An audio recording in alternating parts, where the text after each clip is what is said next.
We're looking at a myofascial release technique for the gallbladder sinew channel. This would be an excellent technique to do after needling. So in particular, this technique is looking at the tissue between the rib cage and the pelvis. So does this tissue lengthen and expand? So Liz, as she reaches upward, does the shoulder girdle move away from the rib cage? It's a little hung up there for her. That's another technique that we can look at another time. But she had a recent injury here, and that's preventing this from being able to really fully expand away. But what I'm looking at is, does the rib cage move away from the pelvis?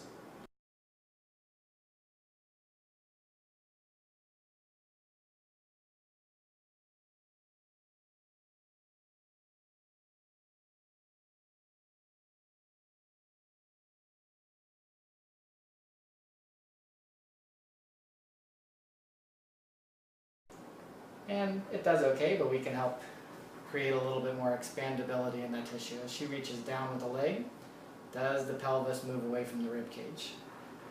Okay, go ahead and relax. She's going to utilize those activities as I do the technique. So I'm going to sink my hands into the tissue of the obliques. So I'm right at the top border of the iliac crest. I'm going to sink down and scoop. I have to be mindful of the 12th rib, so I don't want to push down too hard, but I want to push down just enough to get the tissue, and then the scooping action helps grab that tissue.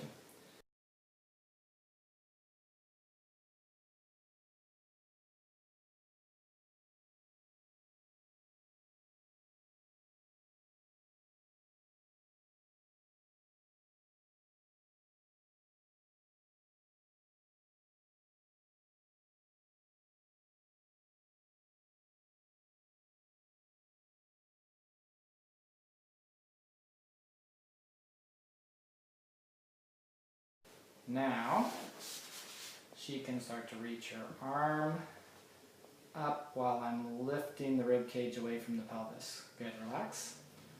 And then she can move her arm up, and I'm moving the rib cage away from the pelvis. Good, relax. She could also move her leg down, reach the leg down, and that's moving the pelvis away from the rib cage. Let's combine those activities. Let's have you reach up. Start with the up. Okay, relax. So just reach up. I'm going to lift, and now reach down with the legs. Good. And now relax. And now reach up, and then down with the legs. Good. Now reach up, and then down with the legs. Good. And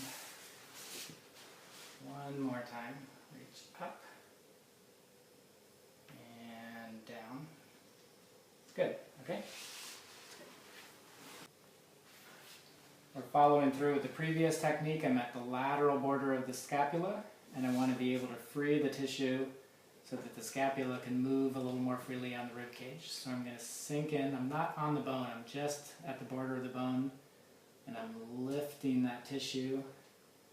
And reach up with your arm, but try it through the elbow. So reach up, not here, but right here, like you're reaching. That's it, that's it. So I'm lifting, I'm on the lats, I'm on a little bit of the serratus anterior. I'm really thinking more of the fascia.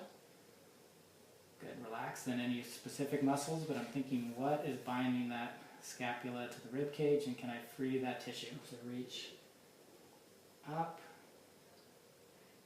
and relax. Okay, and now reach up and relax. Okay, and one more time.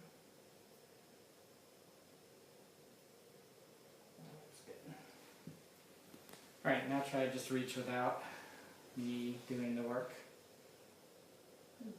How does that feel? Yeah, that's starting to move.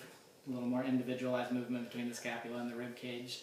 So that's what I want to see. I want to see that there's connected movement, but the scap can move a little bit away from the rib cage can move a little away from the pelvis. So there's movement along that whole channel.